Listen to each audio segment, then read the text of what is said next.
Preparations for next season's upcoming draft are well underway. Our league-wide breakdown arrives with the Seattle Kraken.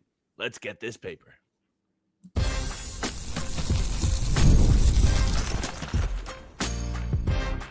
You're Locked On Fantasy Hockey, your daily podcast on fantasy hockey. Part of the Locked On Podcast Network, your team every day.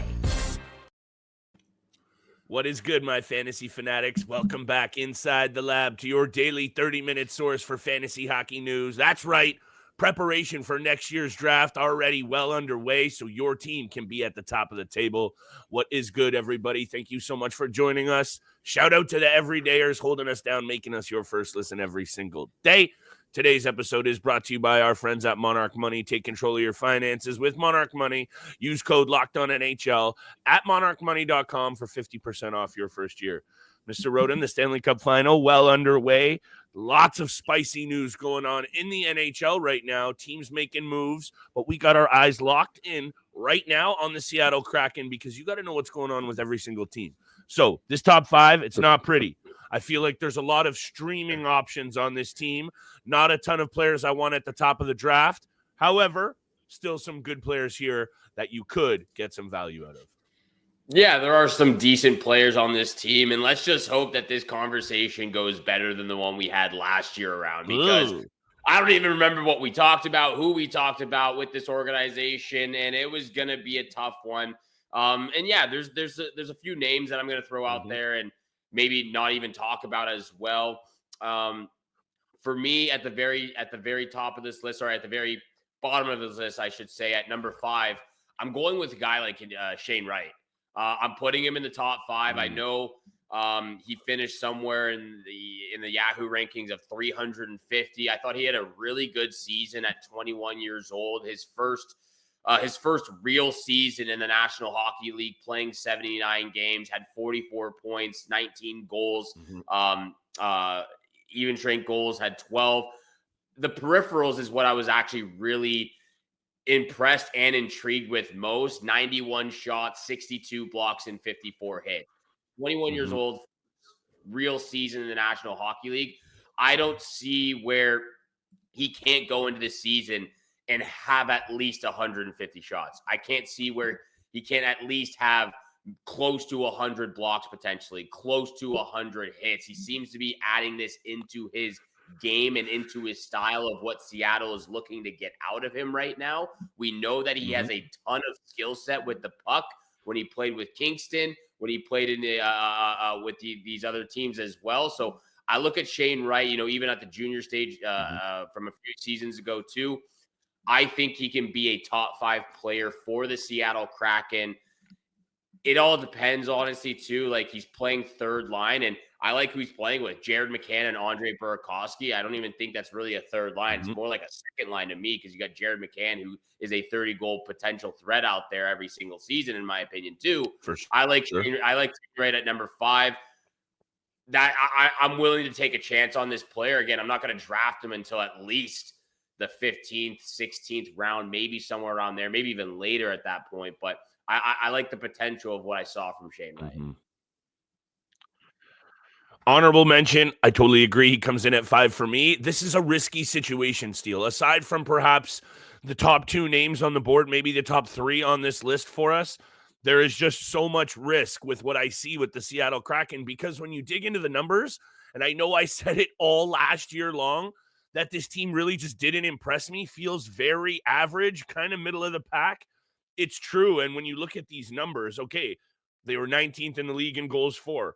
Their penalty kill sitting at 21st. Power play right there in the middle. They're very kind of ho-hum. However, with risk could come reward. This is a player in Shane Wright that has put up big numbers at every level that he's played at, including just a season ago in the AHL with the Coachella Firebirds, 47 points in 59 games. So we know this guy can get it done.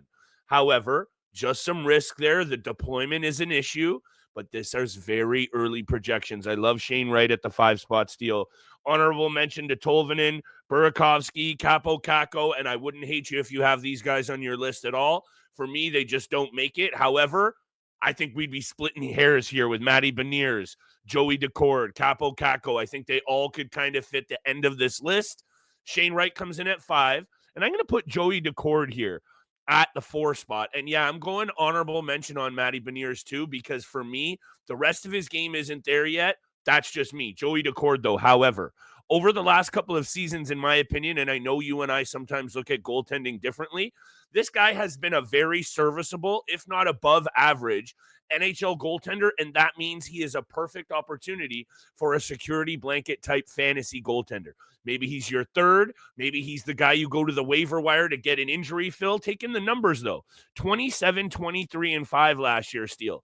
A 907 save percentage. The year before, he had a 917 save percentage on a pretty bad Seattle team. So to me, at number 4, I see him being the prototypical third goalie on your team, or you have an injury early in the year. He's an immediate waiver wire add. I just don't see anyone contending for these starts. He played 50 the year before, 57 this past season. To me, number 1, quote unquote, goaltenders don't go around a ton.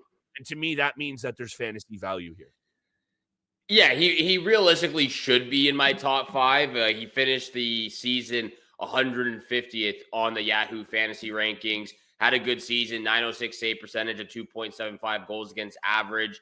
Again, just a team that struggled on a nightly basis to have consistency on both ends of the ice. It's either they were playing great offensively and bad defensively, or good defensively and couldn't get goals going on that night, or on that given night. So Joey Daccord could be at number 4. I went with Matty Beniers here. I went with the 2 young guys, Shane Wright, 21 years old, Matty Beniers, 22 years old. Obviously, been quite a disappointment since his first season in the National Hockey League, putting up 57 points in 80 games, was a plus 14, 16.2 shooting percentage, 79 hits, 48 blocks, and 148 shots.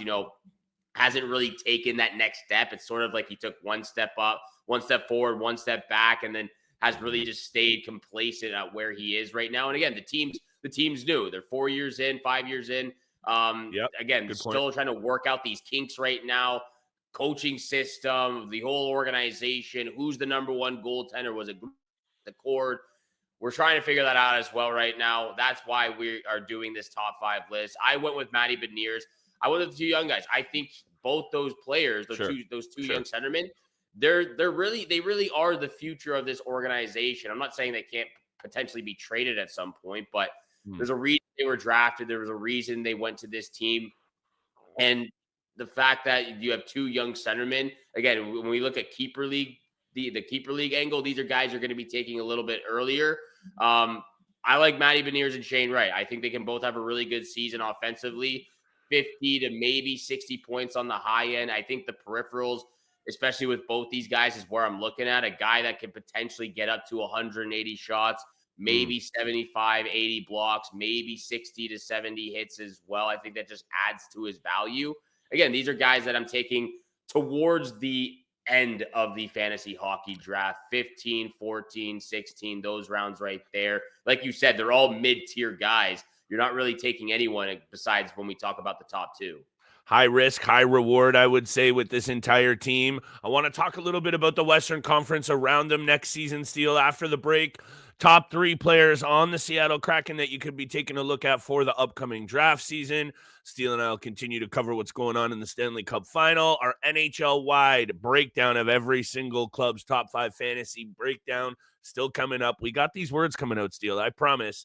Today's episode is brought to you by our friends at Monarch Money. You ever check your bank account and wonder, where did all my cash go? Between dining out, online shopping, entertainment, it's easy to lose track. That's where Monarch Money comes in, your personal CFO, giving you full visibility and control over your finances. It's not just a budgeting app. Monarch Money gives you a complete financial command center where you can track all your accounts, investments, and spending in one place. Stop managing your money and start building wealth. It's an all-in-one convenience. Instead of juggling multiple apps, use Monarch Money to check your finances, track spending, and set long-term goals. Take control of your finances with Monarch Money. Use code LOCKEDONNHL at monarchmoney.com for 50% off your first year. That's monarchmoney.com, code LOCKEDONNHL for half off your first year.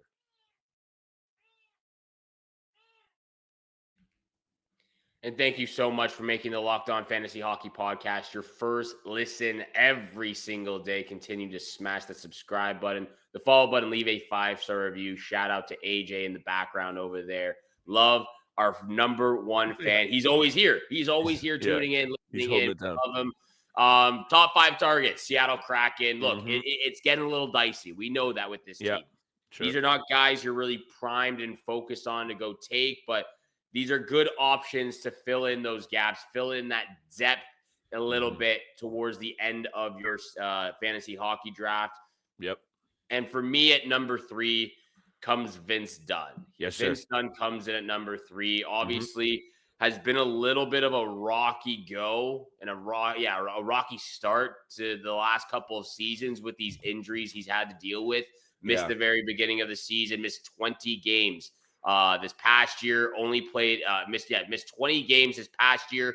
2 years ago, missed 23 games. So he's dealt with some injuries now, but he still has relatively really good seasons. Over the last 3 years, he had a career high. 3 years ago, had a career high 64 points in 81 games, dropped down to 46 points in 59 games, then 39 points in 62 games. I still think he brings enough peripheral value with the offensive capabilities. If he plays a full 82 games, to me, I'm not saying he's going to go up and put another career high of 60-plus points, but he can be a 50, 55-point player defenseman who can jump up offensively, who can take control of that number 1 power play if it's not working with Brandon Montour, who we'll get to soon enough. Regardless of that, really strong defensively. He has that offensive capability to his arsenal as well. 137 shots, 79 blocks, and 29 hits. That was all this past year at 28 years old, where he only played 62 games. So if he can be healthy, if he can stay healthy, which has been the downfall for Vince Dunn over the last 2 seasons, I still think that this is going to be a really good defenseman. I know he finished, again, because he only played 62 games. He finished outside the 300 rankings, 245th on Fantasy Yahoo rankings this past season. I still think this is a very valuable defenseman to have on your team. I totally agree, Steele, is what I was going to say. And there is obviously the inherent risk here that he has missed some significant time over the past 2 seasons. No way to sugarcoat or hide that.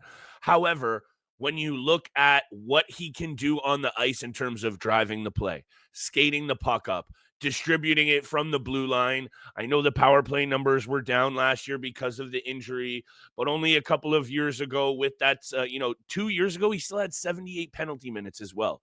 There is a lot of value here. And I think this is where we have to also understand Vince Dunn is so closely tied to the success of this team that I really do think if he is in there as a leader and a go-to top pairing defenseman, this team could have more success than perhaps it's had.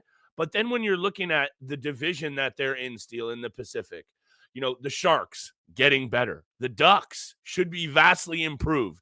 And then you got the Oilers, Kings, Knights, and Flames as clearly the 4 best teams in that division. Where do the Kraken fit in? And I will say, I wouldn't be shocked if they're at the bottom of this division with the Vancouver Canucks next year, because I think you and I can both agree whatever's going on in Vancouver is a hot mess as well.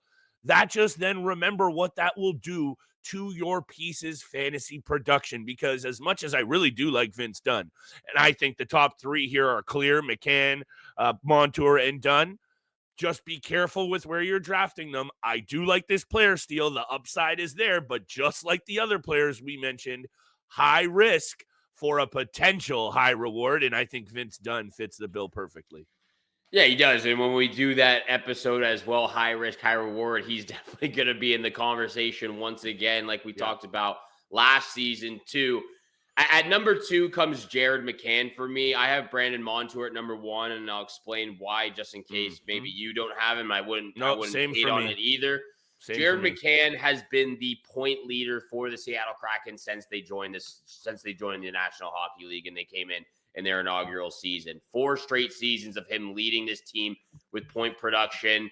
Another good season from him, another decent season for him, all things considered. 61 points in 82 games, 18 penalty minutes plus 8, 47 hits, 50 blocks, 202 shots. He finished 141 at the end of the regular season. His pre-ranking was 142, so it was spot on. His ADP was 112.5, so he was getting drafted in the late to early stages of round 10, round 11.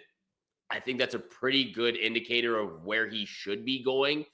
Maybe you could take him a little bit earlier. I wouldn't hate taking him somewhere at in round 9, maybe late 8, but that's as far as I would go with this guy. I do believe that he is a yearly threat as a 30 goal scorer. I know he only had 22 goals this last season, but he is to me, one of the best goal scorers in the game. Not one of the best, but he's a consistent threat as a goal scorer. I think he can be a 30 goal scorer.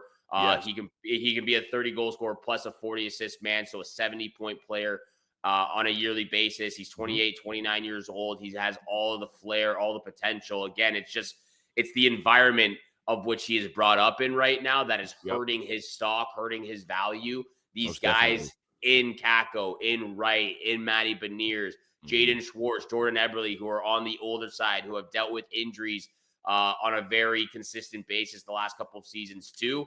That's hurt his value. So when you put all that together, there's a reason why this team wasn't in the playoffs the last couple of years. There's a reason why they struggle to score goals. There's a reason why they struggle in goals against. I believe they were 16th in the National Hockey League in goals for. They were 22nd in goals against, somewhere along those lines. So sounds right. They're trying to figure it out.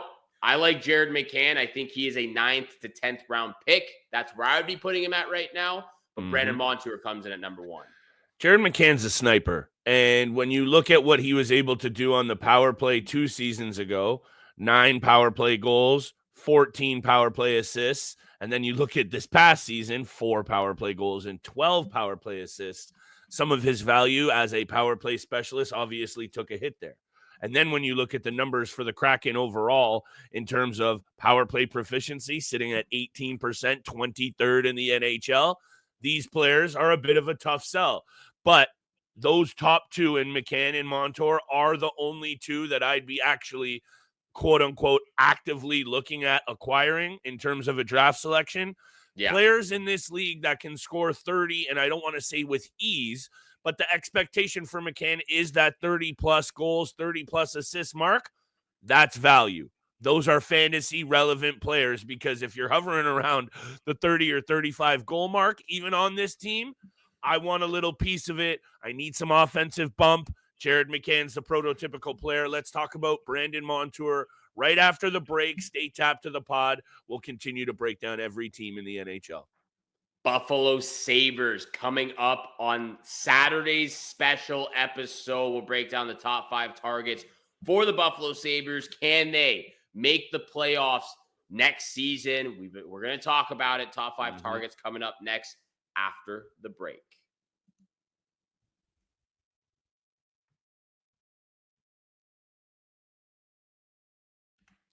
And once again, thank you so much for making the Locked On Fantasy Hockey Podcast your first listen every single day. Continue to smash that subscribe button, the follow button, leave a 5-star review.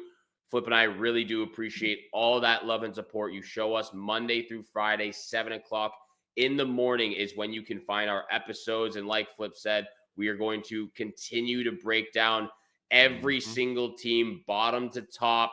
Top 5 targets going in the offseason. On Saturday, we have the Buffalo Sabres. On Sunday, we have the Anaheim Ducks.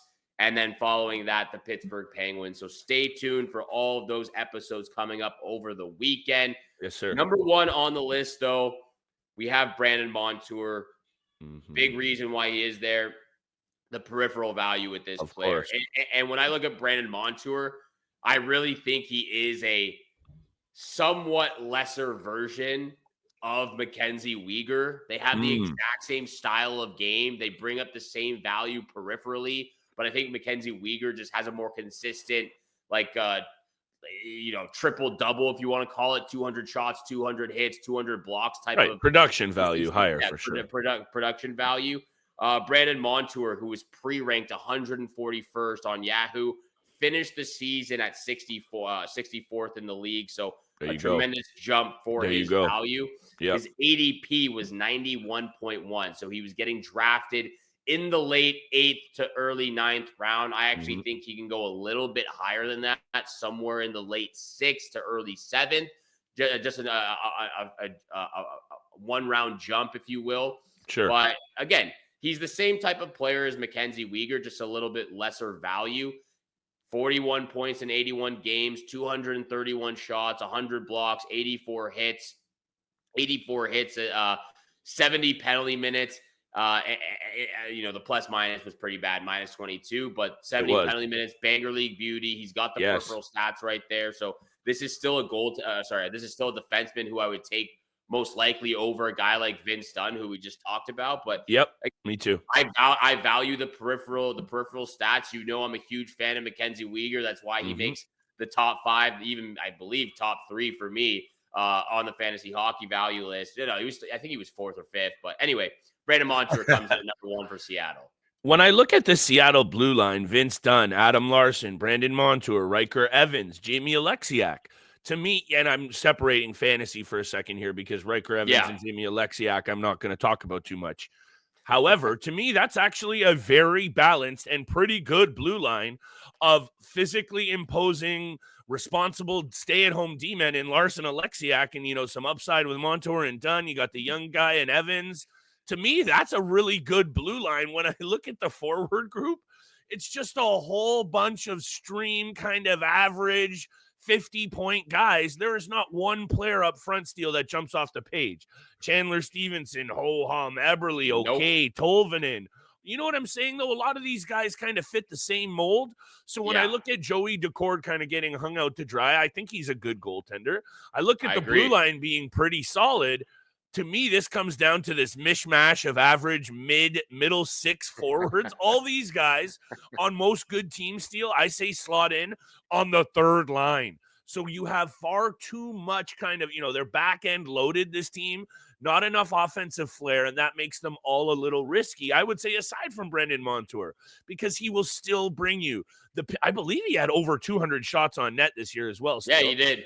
So and 31 shots on net is very impressive. So regardless, I would say that makes him clearly the number 1 target on this team, because whatever happens with this offense, which to me is in a very precarious situation here, you're going to get a ton of value out of their number 1 blue liner in Brandon Montour.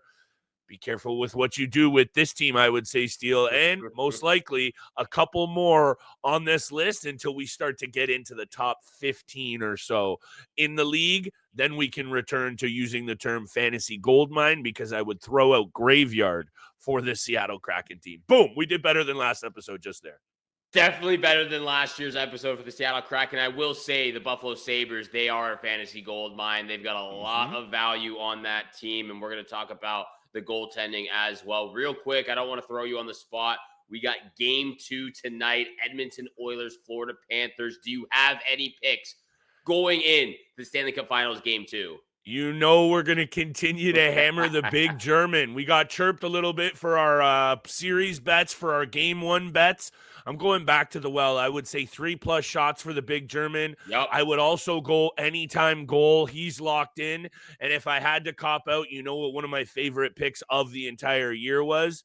When Connor McDavid is distributing that puck like that, Steele, I want a piece of 2+ points. That guy is all over the ice right now. So I would do that little trifecta, hit me with the big German anytime goal, 3+ shots on net, and Connor McDavid 2+ points. I'm not trying to take away from what Florida's got going, because that was a very close game. I'm just going to continue to back the Oilers. That barn was rocking, and I expect them to be fired up again. I agree with you. I got 3+ shots for the big German, Leon Draisaitl. I got Connor McDavid, 2+ points. I'm also going with Matthew Tkachuk, 2+ shots in this game. I like that. And I wouldn't even mind throwing in a Matthew Tkachuk anytime goal. I think he was a little bit quiet in game 1. I think he can do a little bit more to create some chaos in front of the net, like Sam Bennett does on a nightly basis. We know there's a bunch of rats on this Florida Panthers team. Those would be my pick. McDavid, 2+ points, Tkachuk, 2+ shots, and Draisaitl, 3+ shots as well. Maybe if you want to get a little spicier, you can throw the Kachuk anytime goal. I'm going with those 3 picks. I'm riding with the Oilers. We're backing them right now. It's Canada all the way here, baby. Go Oilers, go. Yes, Stay tuned in for tomorrow's episode of the Buffalo Sabres Top 5 Fantasy Hockey Targets. Thank you so much for making the Locked On Fantasy Hockey Podcast your first listen every single day. Continue to smash that subscribe button, the follow button, leave a 5-star review. For your second listen, check the all-new Locked On NHL Game Night. Every game, every night until a Stanley Cup champion is crowned. Get local analysis on a national scale. Find NHL Game Night on Locked On NHL on YouTube or wherever you listen to your podcast. From your boys here, Livingstone and Steele Rodin, we wish you good luck with those bets tonight, and we shall see you back here again tomorrow. Peace.